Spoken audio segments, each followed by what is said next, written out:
todos, bienvenidos, bienvenidas a un nuevo episodio de Voces de Enfermería, el podcast que te ofrece información actualizada sobre cuidados críticos y emergencias. Empezamos.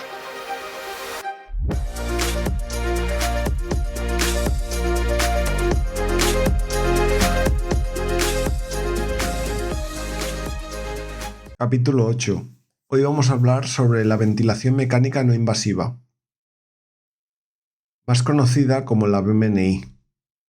Es una terapia que se podrá utilizar en diferentes áreas, como en críticos, en urgencias, en una ambulancia o incluso en planta. Y os preguntaréis, ¿cuáles son las grandes diferencias entre la ventilación mecánica invasiva y la no invasiva? La ventilación mecánica invasiva es un soporte total ventilatorio. El paciente tiene que estar inconsciente. Por ello necesitará una secuencia de intubación orotraqueal y se le insertará un tubo endotraqueal. Por lo tanto, el paciente perderá la defensa de la vía aérea y el paciente necesitará UCI. Podríamos decir que es una técnica complicada que tiene más riesgo de neumonía y daño por la ventilación que la no invasiva.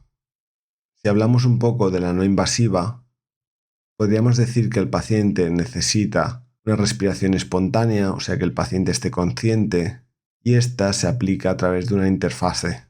No necesita intubación orotraqueal y ha de mantener la defensa de la vía aérea. Además, el paciente no necesita UCI. Podríamos decir que es una técnica sencilla y poco agresiva.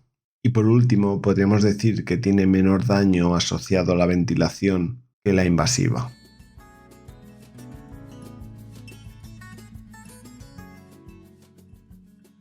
Seguidamente vamos a ver los efectos fisiológicos de la ventilación mecánica no invasiva. Respecto a la oxigenación, podemos ver un aumento en las zonas de intercambio alveolo-capilar, además de un aumento en las zonas ventiladas antes colapsadas. Puede haber una mejora en relación a la ventilación perfusión, el shunt y la distensibilidad pulmonar. Respecto a la ventilación, podemos eliminar el CO2 y aumentar el volumen tidal. En los efectos hemodinámicos podemos ver una disminución de la tensión arterial y del gasto cardíaco. Además, también podremos ver que la musculatura respiratoria reduce el trabajo y además alivia la fatiga muscular. Y os preguntaréis, ¿cuándo está indicada la ventilación mecánica no invasiva? Pues mirad, la podemos aplicar en enfermedad pulmonar obstructiva crónica, que sería el EPOC, cuando está agudizado de forma grave, además del paciente en edema agudo de pulmón. Estas serían las dos principales indicaciones de VMNI. Luego existen otras, como pacientes que no son candidatos a UCI y su techo terapéutico es la VMNI. También se puede aplicar en crisis asmática moderada grave, esto algo debatido. También lo podemos utilizar como retirada progresiva de la ventilación mecánica. Estas serían las indicaciones que se utilizan más. Dicho esto, vamos con los criterios de inclusión. Es indispensable que el paciente esté consciente, como he dicho antes, es decir, que el paciente mantenga la respiración espontánea y la capacidad de la defensa de la vía aérea. Por lo tanto, tendremos unas contraindicaciones absolutas y unas relativas. Las absolutas serían que el paciente tenga una indicación directa de intubación orotraqueal, que el paciente esté inestable hemodinámicamente, que tenga un Glasgow inferior a 9, que el paciente no pueda utilizar una interfaz, que tenga una traqueostomía, que tenga un neumotórax no drenado, además de un traumatismo torácico severo, y que el paciente se niegue a utilizar ventilación mecánica no invasiva. Las contraindicaciones relativas podrían ser tener una hemorragia digestiva alta activa, que el paciente le hayan realizado una intervención esofágica o gástrica, secreciones abundantes, vómitos persistentes o un embarazo. Después de hablar de las contraindicaciones, vamos con los efectos adversos del uso de esta técnica, que lo podemos dividir en tres apartados. Que el primero sería relacionado con la interfaz, como es la incomodidad, el eritema facial, la claustrofobia que puede generar al paciente y por último las úlceras por presión. Seguidamente vamos con los efectos adversos relacionados con la presión de la VMNI, que son las fugas, la congestión nasal, la sequedad de las mucosas, la irritación ocular, el dolor de nariz y oído y por último la distensión abdominal. Además existen complicaciones mayores como sería la broncoaspiración, la hipotensión y el neumotórax.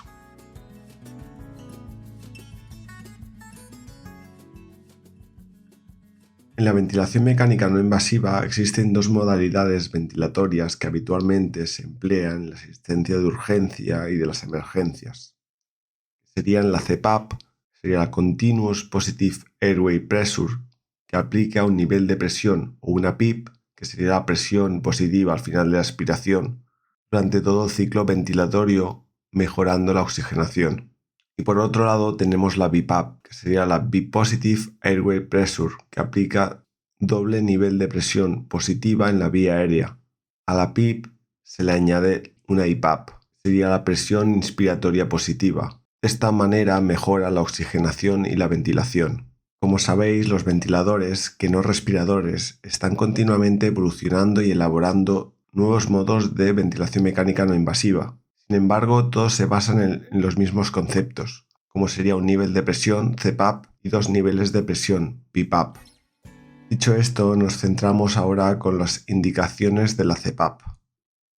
Este modo ventilatorio se aplica en insuficiencia respiratoria aguda hipoxémica, provocada por la ocupación alveolar, como sería líquido en el pulmón, y una de las patologías claves es el edema agudo de pulmón. La CPAP actúa sobre la oxigenación, no sobre la ventilación, por lo que no es útil en insuficiencia respiratoria aguda hipercápnica, como sería el EPOC o las crisis asmáticas. Es importante remarcar que la CPAP no es equivalente a EPAP o PIP, pues se considera la presión durante todo el ciclo ventilatorio. Al hablar de EPAP o PIP, la presión solo ocurre durante la expiración, no en todo el ciclo ventilatorio. Después de hablar de la CPAP, vamos con las indicaciones de la BiPAP. Podemos decir que es útil en insuficiencia respiratoria aguda hipercápnica, por lo tanto que lava o elimina CO2. Patologías en que más se utilizan serían el EPOC agudizado grave, el asma grave o en los retenedores de CO2. También estaría indicada en insuficiencia respiratoria aguda hipoxémica que no mejora con la CPAP. Después de hablar de los modos ventilatorios, vamos con las interfases, que sería el sistema mediante el cual aplicamos la ventilación al paciente a través de la tubuladura del ventilador, facilitando así la entrada de gas presurizado en la vía aérea durante la ventilación mecánica no invasiva. Las mascarillas pueden ser nasales, que cubren la nariz, orofaciales o faciales, que cubren la boca y la nariz, o la Total Face o la máscara facial total, que cubre toda la cara, y el helmet, que es un casco. Pacientes con patología crónica y tratamiento domiciliario habitualmente utilizan una mascarilla nasal, pero en aquellos pacientes que estén en insuficiencia respiratoria aguda, habitualmente respiran por boca y nariz simultáneamente. Por eso necesitan una máscara que cubra ambas, boca y nariz. Es fundamental disponer de diferentes modelos, tanto de tamaño, de forma y de materiales, para así poder adaptarlos a las distintas situaciones anatómicas que nos podemos encontrar. La intolerancia a la interfaz es una de las principales causas de fracaso de la ventilación mecánica no invasiva. No existe por el momento una interfaz ideal universal. La clave para seleccionar una u otra depende de las fugas y de las potenciales lesiones cutáneas. Desde mi punto de vista, la interfaz ideal sería aquella que cumpliese estas características, que sea ajustable adecuadamente a la anatomía del paciente, que sea ligera, indeformable y transparente, fácil de ajustar y retirar, y hecha de un material no alergénico, que ofreciera la menor resistencia al flujo aéreo y con el menor espacio muerto posible. Pero como hemos dicho antes, la interfaz ideal no existe, hay que adaptarla al paciente. Como le digo a todos mis alumnos, hay que medirla, hay que seleccionarla, hay que perder unos minutos para ver si esa interfaz le irá bien al paciente. Eso dependerá de que el tratamiento funcione mejor o peor. Por lo tanto, en conclusión, es importante que la talla de la mascarilla, que el material que utilicemos sea el adecuado para el paciente que tenemos delante nuestro. ¿Sabéis lo que es la válvula de asfixia? Es un mecanismo de seguridad que permite al paciente respirar aire ambiente si se produce una despresurización del sistema. Cuando el sistema está presurizado se mantiene cerrada evitando fugas, pero cuando la presión cae se abre para evitar problemas. Dicho de otra manera, evita la asfixia en caso de acotamiento de la tubuladura o si el ventilador se apagara por algún motivo. Dejando de banda la válvula antiasfixia, vamos con los puertos exhalatorios que se utilizan para conectar las tubuladuras del respirador para permitir fugas que eviten la reinhalación. Los ventiladores específicos de ventilación mecánica no invasiva toleran la fuga intencionada a través de los puertos exhalatorios, son necesarios para evitar la reinhalación ya que funcionan con una sola tubuladura. Los ventiladores convencionales de ventilación mecánica invasiva compensan la fuga no intencionada, la fuga de aire entre la mascarilla y la piel del paciente, sin necesidad del puerto exhalatorio porque funcionan con dos tubuladuras, una para la inspiración y otra para la expiración, por lo que no hay riesgo de reinhalación. En los ventiladores de transporte no necesitan puertos exhalatorios, a pesar de que usan una sola tubuladura porque disponen de una válvula expiratoria integrada en el circuito, que debe ser específicamente el fabricado para estos ventiladores. En el caso de Oxyloc, que son ventiladores de transporte, el circuito lleva una válvula expiratoria que permite censar el flujo y compensar la fuga no intencionada cuando el ventilador está programado en modo de ventilación mecánica no invasiva. En modalidad invasiva activa la alarma de fuga y no compensa.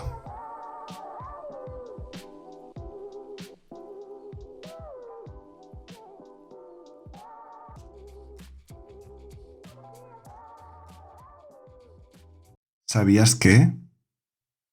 Existen diferentes tipos de codos para ponerlos en las mascarillas de ventilación mecánica no invasiva, como es el codo azul, que no tiene válvula antiasfixia, que es hermético, y este se usará en ventiladores convencionales de dos tubuladuras o en ventiladores convencionales de transporte, de una tubuladura con válvula expiratoria. Además hay el codo blanco, que este tiene válvula antiasfixia y un puerto de exhalación o puerto de fuga. Se usa en ventiladores específicos de ventilación mecánica no invasiva con una única tubuladura. También existe el codo naranja con válvula antiasfixia y dos puertos de exhalación, uno en forma de muescas que permite la salida de aire expirado y evitan la reinhalación de CO2. Se usa en ventiladores específicos de ventilación mecánica no invasiva con una única tubuladura. Es el codo de elección en pacientes con máscara facial total. La denominación es 1-2, que significa una tubuladura y dos puertos exhalatorios. Para acabar tenemos el codo verde, que este tiene válvula antiasfixia. Es similar al blanco pero con una membrana blanda que permite el paso de un fibrobroncoscopio.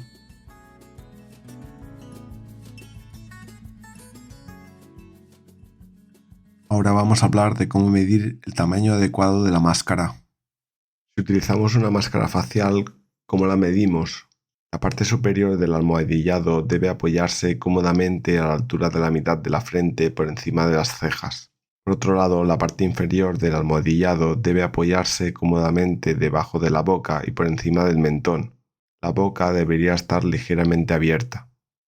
Si nuestra idea es colocar una máscara oronasal, la parte superior del almohadillado debe apoyarse cómodamente en el puente nasal del paciente. Los laterales del almohadillado han de cubrir completamente la boca, apoyándose estos en los surcos nasogenianos. La parte inferior del almohadillado debe apoyarse cómodamente debajo de la boca y por encima del mentón. ¿Cómo mediremos la máscara oronasal? Pues mirar, las diferentes casas comerciales disponen de plantillas para medir la máscara que más se adapte a nuestro paciente. Existen diferentes tallas que van desde la P hasta la L. Si la duda está entre dos tallas consecutivas, por ejemplo mediana y pequeña, siempre escogeremos la más pequeña. Es importante no apretar excesivamente el sistema de fijación, el arnés. Si habiendo colocado la máscara de forma correcta se mantienen importantes fugas, se deberá de cambiar de interfase. No se deberá movilizar la máscara con movimientos de fricción. Si se ha de recolocar, debemos abrir el arnés y volver a sujetar correctamente. Es muy importante mantener una buena higiene e hidratación de la piel, ya que las complicaciones más frecuentes asociadas a la interfase son fundamentalmente las lesiones cutáneas, la intolerancia y las fugas. Respecto a las lesiones cutáneas, dentro del cuidado y prevención de las mismas, hay que individualizar la elección de la interfase. Antes de iniciar la técnica, la piel debe estar limpia. Hay que protegerla con almohadillado y generalmente se utilizan apósitos hidrocoloides sobre las zonas de máxima presión. Hay que evitar las presiones excesivas del arnés y asegurar una posición correcta, vigilando los movimientos inadecuados de la mascarilla que provoquen el desplazamiento y mala posición de la misma. Una buena práctica clínica es utilizar diferentes mascarillas con el mismo paciente, evitando así la presión sobre el mismo punto. Es el llamado concepto de interfase dinámica.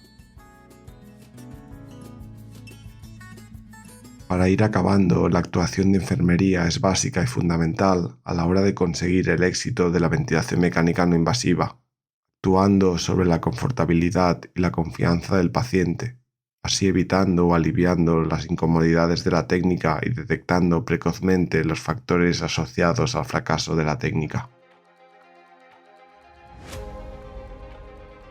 Y hasta aquí el capítulo de hoy. Gracias por escucharme, gracias por estar. Nos vemos en el próximo capítulo.